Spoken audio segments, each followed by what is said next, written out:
In 1979, the FBI launched a vast electronic surveillance operation at one criminal in particular, Alan Dorfman. Alan Dorfman was the man that got things done, the power broker. Alan Dorfman wasn't a mafioso. He wasn't even Italian. He was Jewish. And his weapon was not a gun, but a pen. Dorfman was a white-collar type thug. He had no real scruples or morals. Dorfman's crime was to raid $1 billion pension fund for his mafia bosses. The pension fund was a gold mine. As the mafia's banker, he financed their huge casinos in Las Vegas. He was a very powerful associate because he made money for it. Dorfman was close to the mafia's heart and in the crosshairs of the FBI. This is the extraordinary story of how the FBI hunted Alan Dorfman, bugged his business, and caused one of the biggest disasters in mafia history.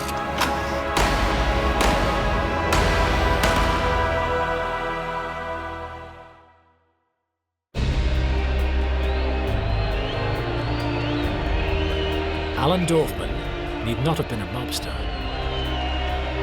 After the Second World War, he returned to America a decorated Marine.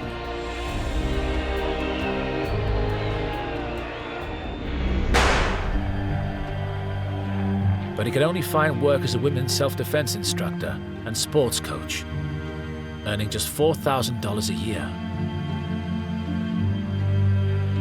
Dorfman was going nowhere, and he wanted more. Luckily, he was close to one influential person who could fix him up: his stepfather. Paul Red Dorfman was a tough, old-school Chicago mobster.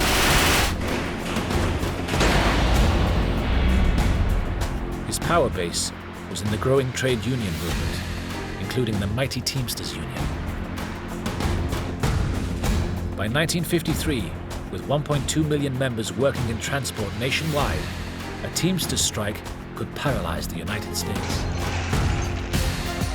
The Teamsters had what the mob liked: real muscle.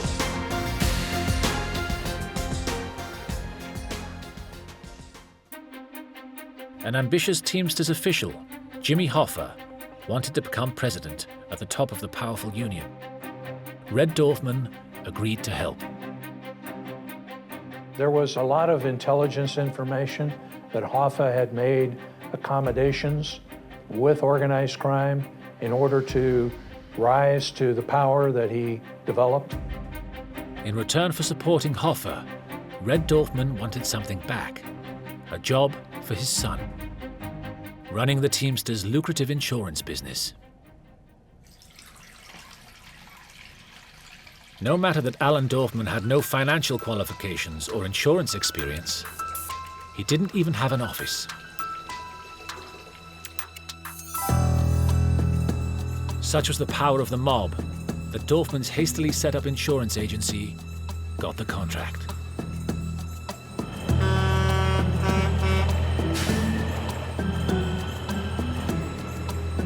The Teamsters employers now paid Dorfman's agency an insurance premium for every union man. And so, for new insurance executive Alan Dorfman, the good times began to roll.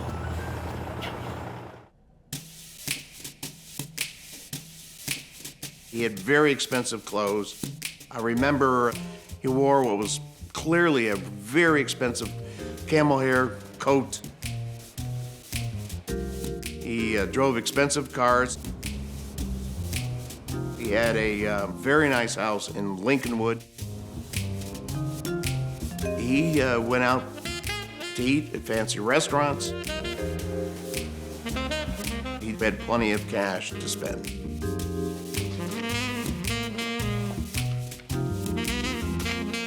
The deal worked out well for both sides. Over the next 10 years, Alan Dorfman became a millionaire. And mob-backed Jimmy Hoffa rose fast in the Teamsters Union. But there was a cloud on the horizon.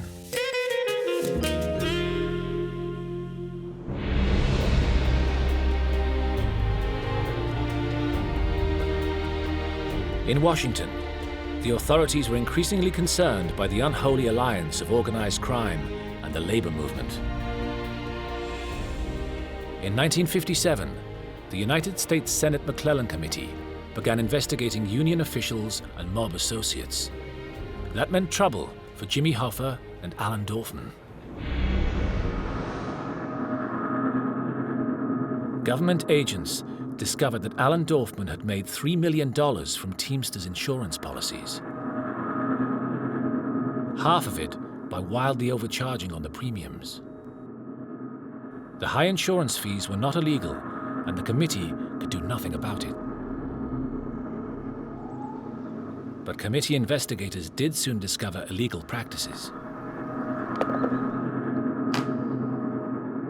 Dorfman had siphoned off over $330,000 in cash from his company for unspecified expenses, and Hoffa had been lent cash that was never returned. A young lawyer, Robert F. Kennedy, was the committee's legal counsel. He asked Hoffa to explain himself. Did you borrow all this money on the same day, and you don't know what it was for? What's for expenditures that I needed at that time? I can't recall offhand. And this was in cash also? That's right. And no collateral, no note? That's right. And no interest paid? That's right. Has it been paid back? No, it has not. Although the committee strongly suspected that stolen cash was being used for illegal payoffs and kickbacks to union officials, they couldn't prove it.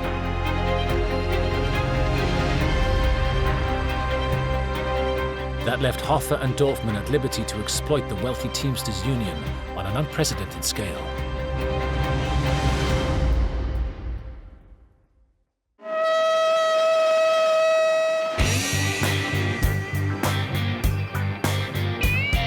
Although the Teamsters insurance business was a good money spinner for Dorfman, it was dwarfed by the possibilities of the vast Teamsters pension fund. Millions of dollars in workers' contributions poured in every month.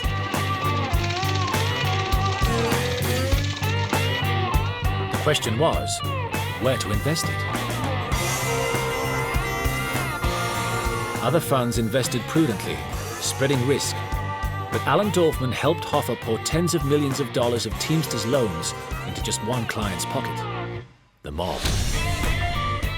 Teamsters especially, the pension fund, was a gold mine. It was the goose that laid the golden egg. The Central States Pension Fund earned the nickname the Mafia Bank. And what did the gangsters do with all these millions?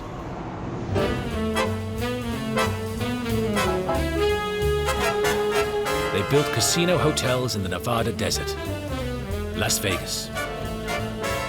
The first casino out here, the Flamingo Hotel, was built by the mob. As a strip group, not all of it was mob money. Most of it was. The Stardust, the Fremont, and the Desert Inn were all funded by multi-million-dollar loans from the Teamsters Pension Fund. And in the 1960s, these casinos were owned and controlled by the Mafia.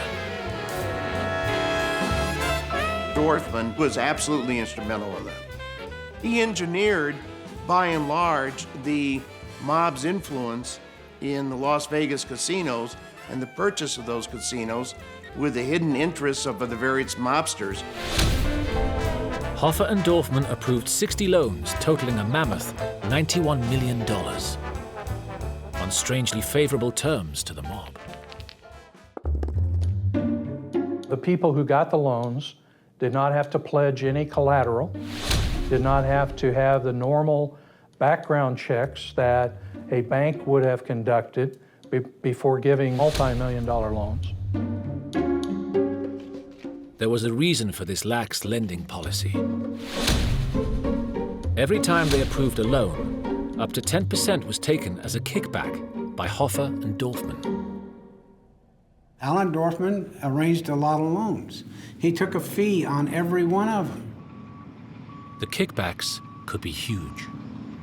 If you want to put up a building and it would cost with your profit, $900,000 to put it up, but you got to give me $100,000. You make your bid $1 million. Everybody thought that was fine. There was enough money for everybody.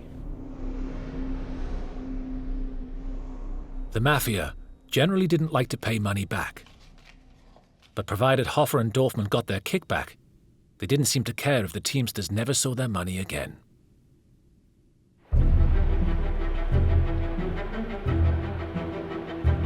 Dorfman and Hoffa were riding high, but 1961 saw in a new government and the return of an old enemy.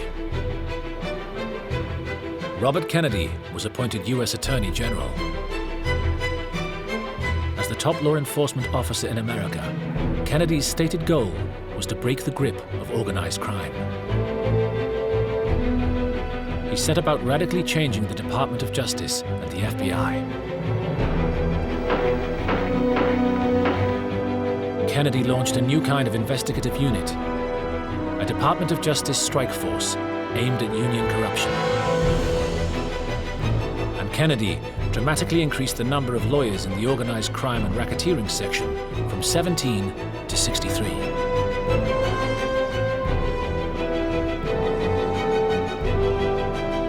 One unit was very much at the forefront of the campaign. It was called the Labor Rights Unit, and I was in it. And the press called it the Get Hoffa Unit.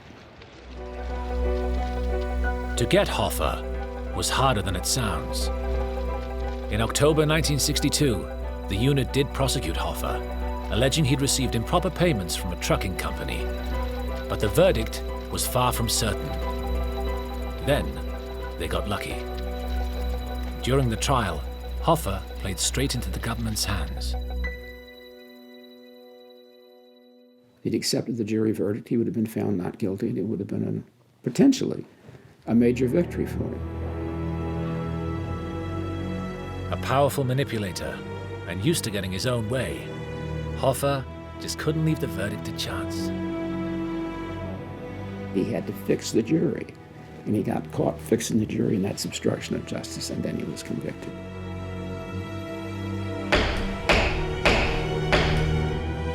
A maximum 1-year sentence suddenly grew a whole lot bigger. Hoffa's mob-style jury tampering had backfired badly.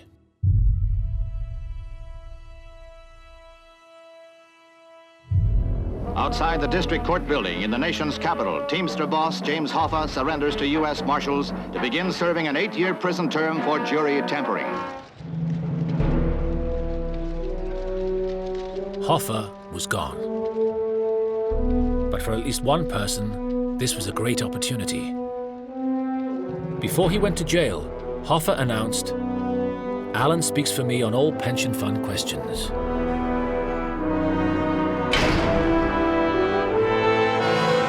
In those few words, the one-time sports coach was made one of the United States' most powerful financiers. Alan Dorfman now controlled a vast $400 million mountain of money. The title CEO of Crime Inc. would be a good description of Dorfman, or perhaps a better one would be Chief Financial Officer of the mob. I don't think anybody could have done what he did because he had the skills and the character and the lack of morality to do what was necessary for the mob. But Dorfman discovered he was not allowed complete control. Access to the pension fund was just too important to the mob.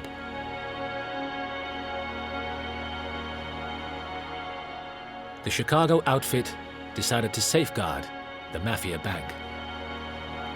They gave Dorfman an advisor, Joey the Clown Lombardo.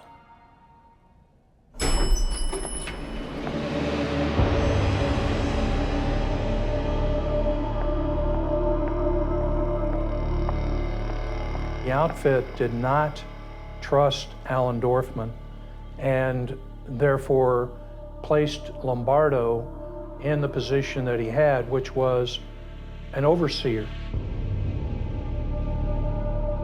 Joey the Clown Lombardo was a serious mobster. He may have earned his name joking around, but he was a shrewd businessman and a killer. I don't think Lombardo respected anyone. I think he had a grudging respect for Dorfman for what he could do. But Joe Lombardo liked Joe Lombardo, and that was about the extent of the people he liked.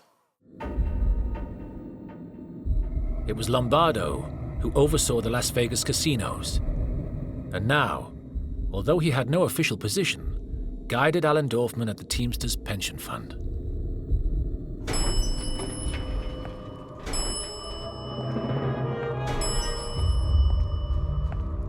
He did show up on almost a daily basis to find out exactly what Dorfman was doing and to provide guidance, to direct Dorfman to make sure that he did as the outfit wanted him to do.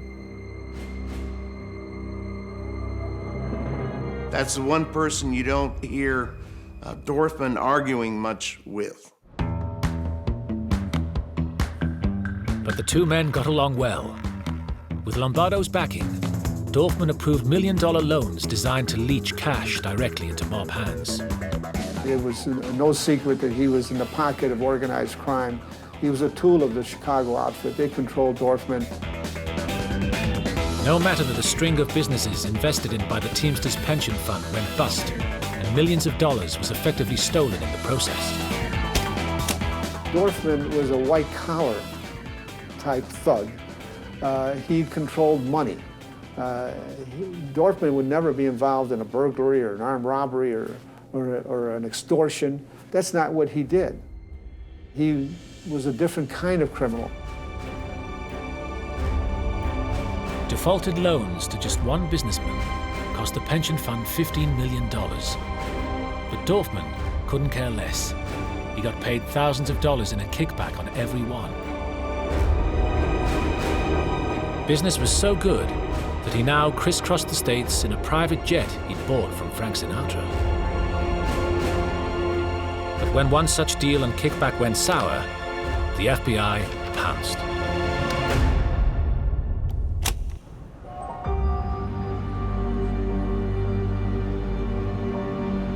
In October 1972, the court in Chicago heard how businessman Leo Horvath had applied for a Teamsters loan of $1.5 million. He had personally paid Dorfman a $55,000 kickback in cash. 2 days later, Dorfman approved the loan. At last, this scam was exposed, and Dorfman was found guilty. It seemed the Mafia's banker was in real trouble. But for some reason, the trial judge sentenced Dorfman to just 1 year in federal prison. Far from being a killer blow to his career, it hardly even broke his stride.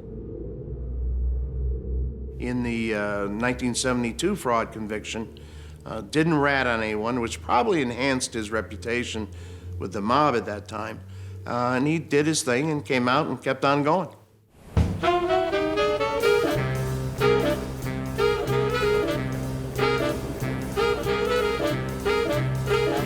With Lombardo behind him, Dorfman's looting of the Teamsters Pension Fund didn't merely continue uninterrupted, but shifted into high gear as never before. Between 1972 and 1976, he approved $186 million in loans to finance fevered mob development of Las Vegas casinos. $20 million went to Caesar's Palace alone, and $23 million to Circus Circus. And the kickback to Dorfman, 7% of Circus Circus Corporation shares, potentially worth millions.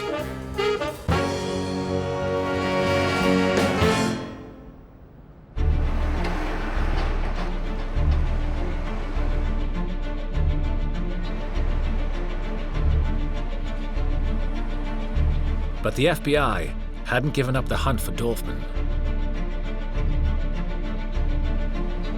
In 1974, they'd found enough evidence to charge Dorfman and Lombardo with milking the Teamsters pension fund of $1.4 million.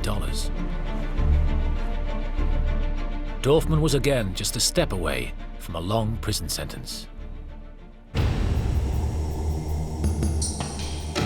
Key witness for the prosecution was businessman Daniel Seifert, who had been talking to the feds.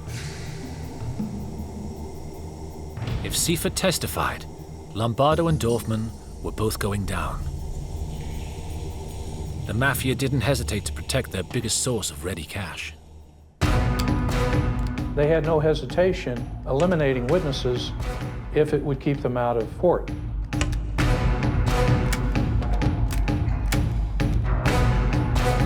One Saturday, Seifert went to his office to meet his wife.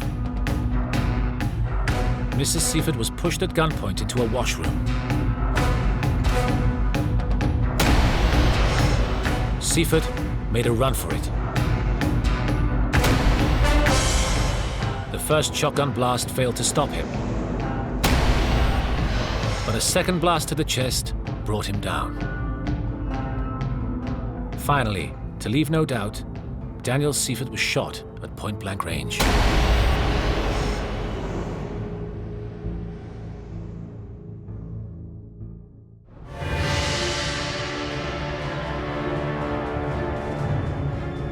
As Seifert fell, so did the court case.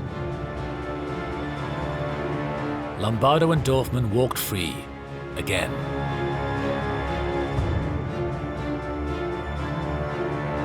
It was clear to the Department of Justice and the FBI that Joe Lombardo and the Chicago outfit would stop at nothing to keep Dorfman and the Mafia bank in business. And they were right.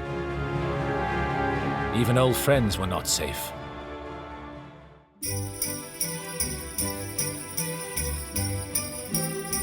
On the 23rd of December, 1971, Jimmy Hoffa had been given an early Christmas present.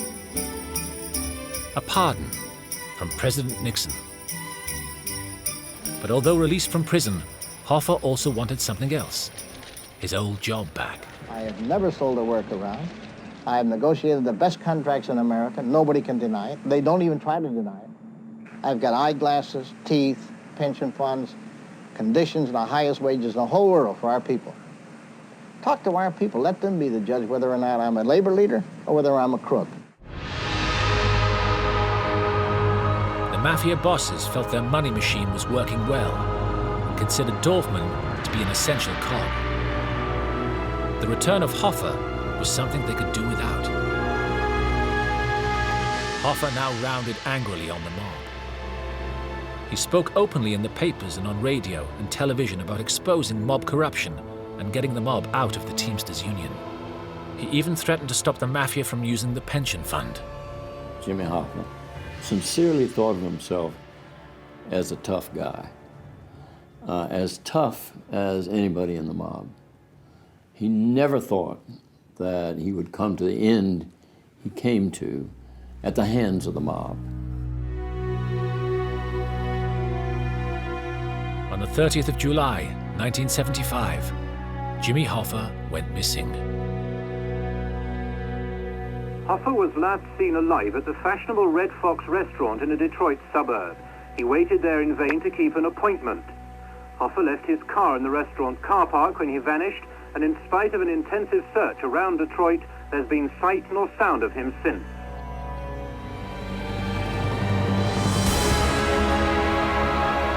The FBI put 200 agents on the Hoffa disappearance and spent millions to find him. To this day, his body has never been found.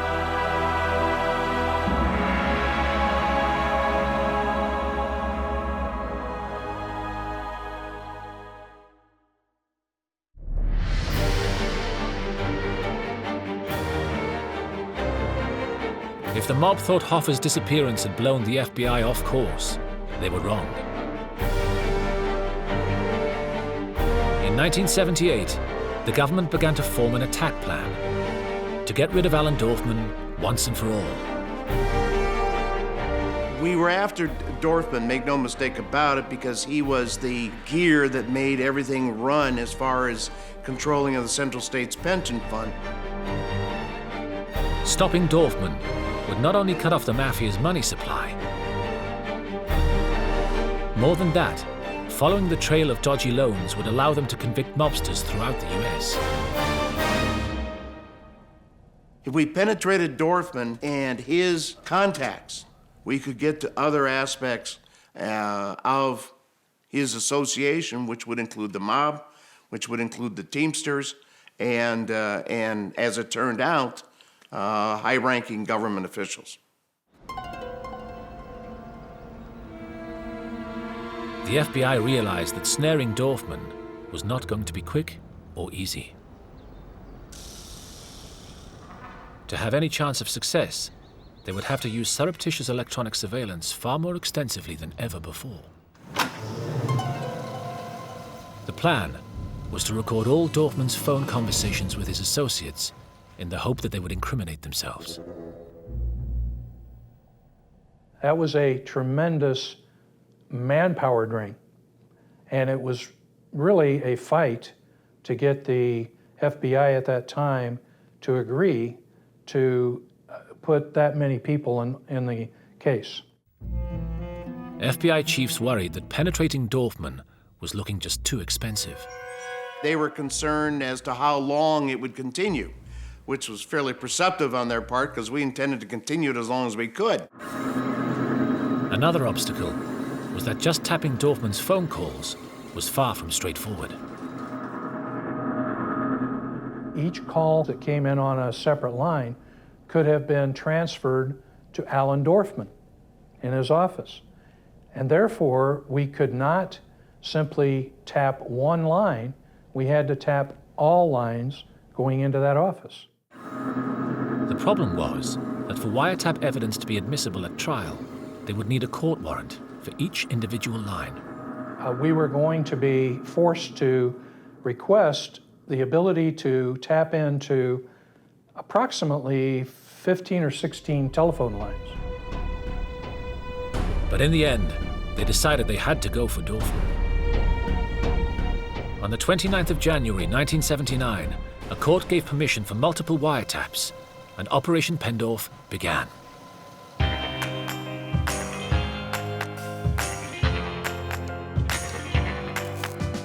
The FBI rented offices nearby so the telephone company could redirect the phone lines. Agents could monitor and record all of Dorfman's phone conversations. Immediately, his world opened up to them. On that very first day, they heard Dorfman brokering a $90 million deal for the mob concerning the Aladdin Casino Hotel, Las Vegas. Dorfman's days, as best as we could tell, when he was in the office, when he was actually working and not playing golf, was mainly communicating with the gangsters, fulfilling their needs, a problem solver, influence peddling, everything you'd think a power broker in legitimate business would do today. Just how far removed Dorfman was from legitimate business was shown only a few days later. On February the 2nd, agents were stunned when Dorfman's conversations involved loan sharking, a takeover of the Teamsters pension fund, the unlawful use of gold certificates, and even a plan to kill the Teamsters president. And that was just one day's work for Alan Dorfman.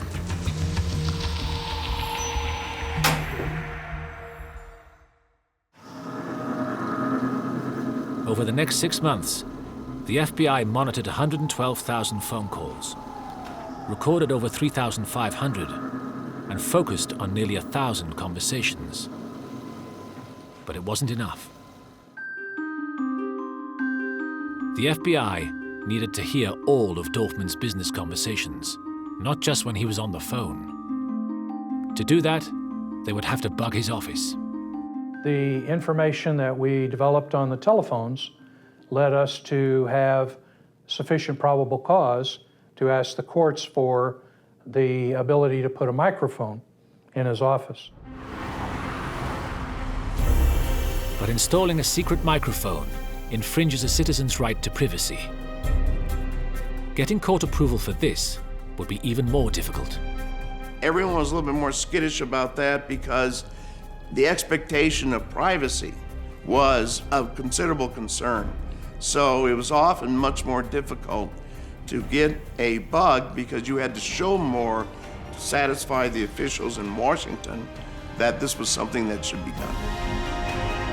Doug Roller won the argument in Washington and persuaded a federal judge to grant the warrant. With this to back them up, all the FBI now had to do was break into Dorfman's office.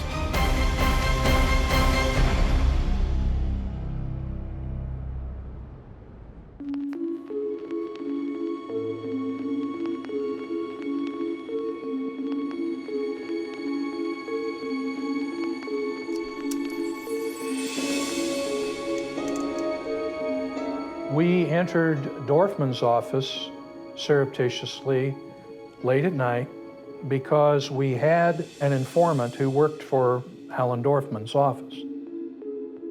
We simply had my informant rent a parking place under the building, and we drove into the underground parking and went up into the building and went into the office. Agents made 7 night raids to plant 2 microphones. Now, rather than his businesslike telephone manner, they got the real Alan Dorfman. But all you get from him is promises and bullshit. All I know is we ain't got a fucking thing. Now where the fuck are we going? He was very gruff, a lot of profanities, and very arrogant, and became angered when what he wanted was not being done. Did you ever give me a fucking dime, Morris? You ever give Hoffa a fucking dime? If you did, I don't know about it. And if you did, I don't give a fuck, because I didn't get nothing. He did not mince words, and most of his conversations were laced with profanity.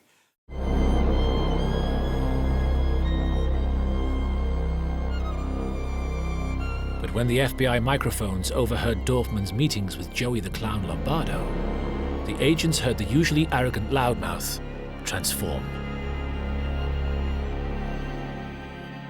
He would walk around Las Vegas shouting orders like a Marine sergeant. And then when he met the mob boss in Chicago, he was a meek, mild businessman. What did he get out of it? I would say he got somewhere between 3 and 5 million. You got 25% beyond. That's right. That's the player we want right away. Well, you can make the demands. Make the demands. Now he's in trouble. Our opinion of Joe Lombardo actually improved as we listened to the conversations. We overheard conversations most mornings where they were reading the Wall Street Journal, they were discussing the articles, and really there was no difference in the understanding of the material on the part of Lombardo as compared to Dorfman. But there was a significant difference between Joey Lombardo and Alan Dorfman, as Lombardo clearly revealed on tape in a meeting with Morris Schenker, a Dorfman associate. Alan's meek and Alan is harmless, but the people behind him are not meek and harmless. You know what I mean? Well, I'll tell you one thing. You said you're 72? No, I'm just telling you.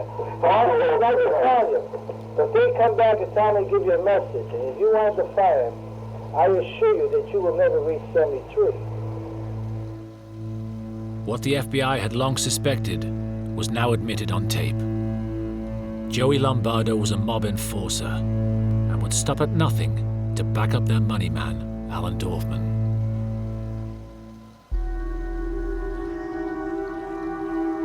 Over 2,000 reels of Dorfman at his office, on the phone and in meetings, were recorded and transcribed. Even though he was unaware of this, Dorfman seemed careful and guarded. Alan Dorfman, like a lot of the gangsters, didn't think that they would be caught. They thought they were too smart But Alan Dorfman made a mistake. With the mics on and the reels rolling, Dorfman was chatting with associates when he referred to an incriminating meeting. Thanks to the wiretaps, a jaw-dropping and damning story unfurled.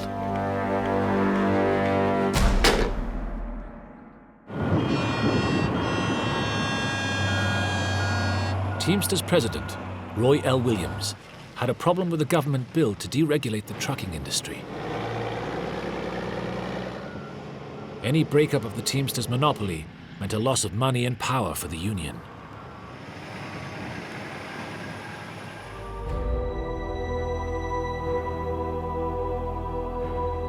Another person with a problem was Howard W. Cannon, the powerful senator for Nevada. Land developers were eyeing a plot next to his exclusive Las Vegas country club home. The planned 9-story apartment blocks would spoil his view and damage property values. The vacant lot was owned by the Teamsters Central States Pension Fund.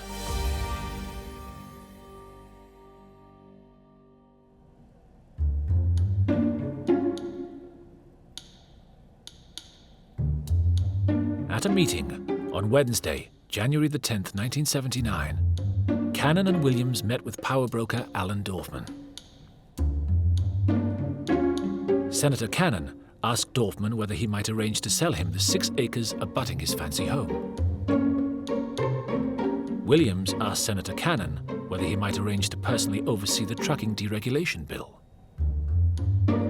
They agreed a deal, in effect, a bribe. And to bribe a US senator is a crime.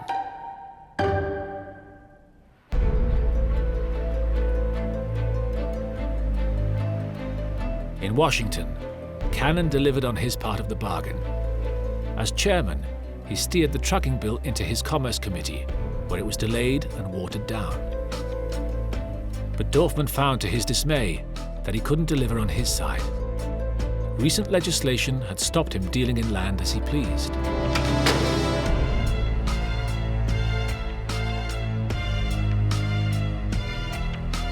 The bugs heard Dorfman vent his frustration. In the bug, Dorfman is going on about, how terrible this was. These guys are pieces of shit. And in the old days, we could have just had the Teamsters out there bought it and give it to them. But we can't do that now because everyone's watching us.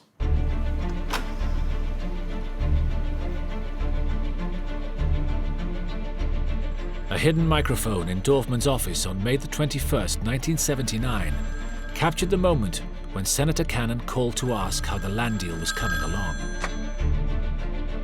Embarrassed, Dorfman could only apologize for the delay. After he hung up, Dorfman announced to an associate, "That was Senator Cannon." How's he doing? Huh? He fucked him around like no man has ever been fucked around. He took care of deregulation, didn't he? Did he take care of deregulation? Of course, but we ain't fulfilled our commitment to him yet. I'm surprised he still even talks to me. Senator Cannon never did get the real estate he wanted. But the FBI did get what they wanted. An incriminating tape recording. A clear record that Dorfman was involved in bribing a US senator.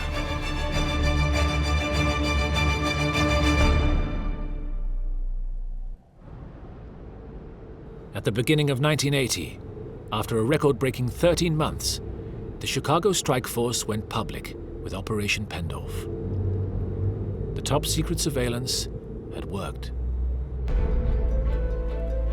Senator Cannon was quick to defend himself from press accusations of any wrongdoing. I unequivocally deny the implications of news reports that there is any connection between my handling of trucking legislation in the Senate and the resolution of a land use dispute in Nevada involving a homeowners group of which I was one member. If Cannon was allowed to get away with it, Dorfman was not. The man who had stolen the Teamsters' millions was still in the sights of Chicago strike force leader Doug Roller. We felt by the time the wiretap was over that we had a great deal of evidence to put together a prosecution. I felt we had an ironclad case. But though it seemed that at last the FBI had Alan Dorfman on the ropes, he appeared unconcerned. Dorfman in court was, most of the time, an arrogant gentleman. Although he was physically in court, present, that he was aloof to what was going on. Yet despite the cool veneer, Dorfman was feeling the pressure. At one occasion during the course of the trial, Alan introduced his son to me and stating that this is the motherfucker that wants to put me in jail. I just told Alan, you're a real class act, and walked away. Dorfman faced the possibility of a long sentence, but he may have had reason to believe help was at hand.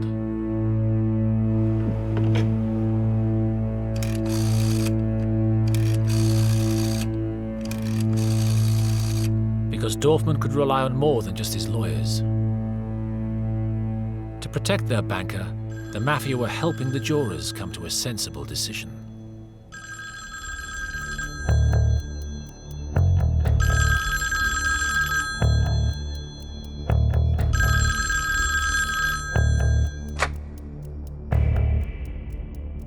Several jurors received early morning telephone calls from someone with a deep, gravelly voice who made insinuations about not knowing the whole story of the case. When the jurors reported the illegal phone calls to the judge, he immediately sequestered them. They were held in a hotel, under guard, cut off from any outside interference.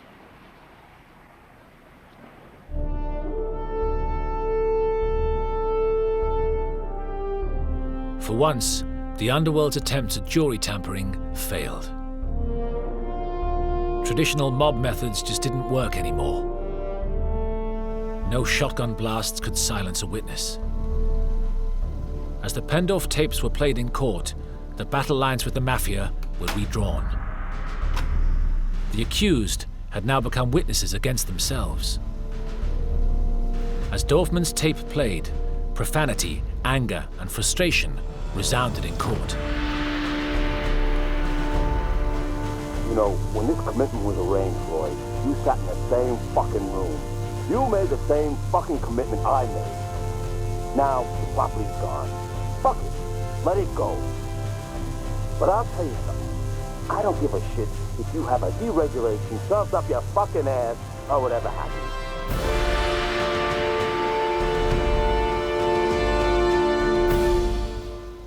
Best evidence you can use in court is the defendant's own words. You cannot undo your words. You might try to explain them away, but if there are enough words there, you're sunk.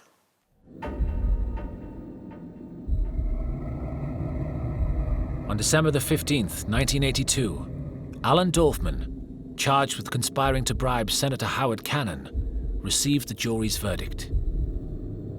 Guilty.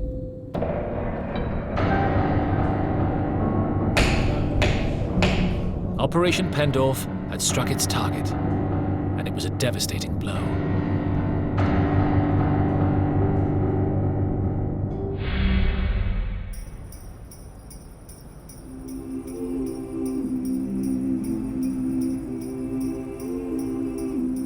It was a grim Christmas in Chicago for 60-year-old Alan Dorfman.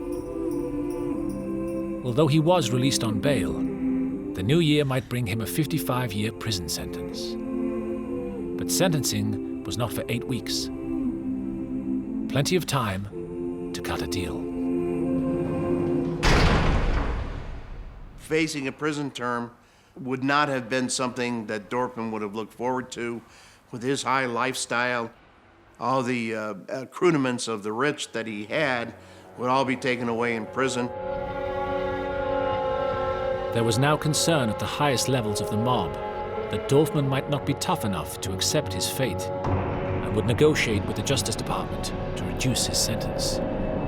There had to be fear that in order to keep his sentence down, or to keep from even being put in prison, Alan Dorfman might want to cooperate with the federal government. Aging, out of power, and facing prison. If ever there was a good time for Dorfman to roll over on his mob friends, this was it. The number of secrets that Alan Dorfman could have told us, it just boggled the mind.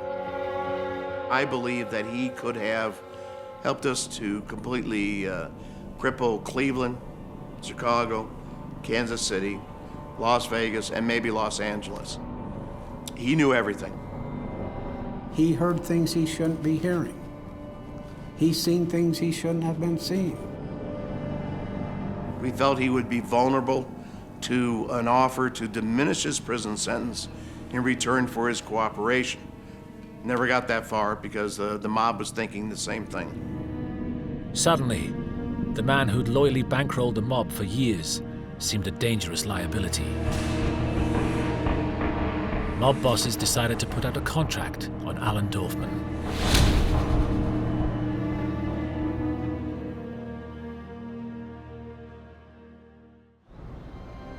On the 20th of January, 1983, Alan Dorfman and an old friend and associate went out to eat at the Hyatt Hotel in Lincolnwood, northwest Chicago.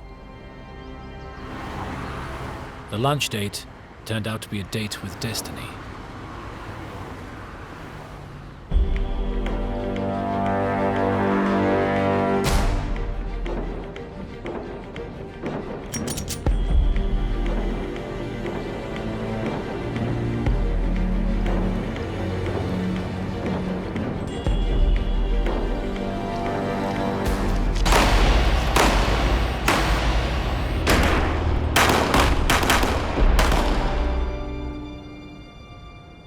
Alan Dorfman had just kept 30 years of mob secrets the hard way. And it's a part and parcel of life in the United States that close association with La Cosa Nostra often leads to a sudden death. Alan Dorfman's death was a watershed for both the U.S. Mafia and U.S. law enforcement. I believe it was one of the largest and perhaps most successful investigations of organized crime undertaken during this period. Without Dorfman, the Mafia's money supply was suddenly cut off. This crippled the mob, and they never recovered. No one replaced Alan Dorfman. No one replaced Alan Dorfman at all. They did not have access to that bank, and it was part of the death knell of that easy money for the mob. Operation Pendolph had also done something else. It had proved the power of mass electronic surveillance and revolutionized the use of bugs and wiretaps. Surreptitious electronic surveillance changed the playing field forever in favor of the government.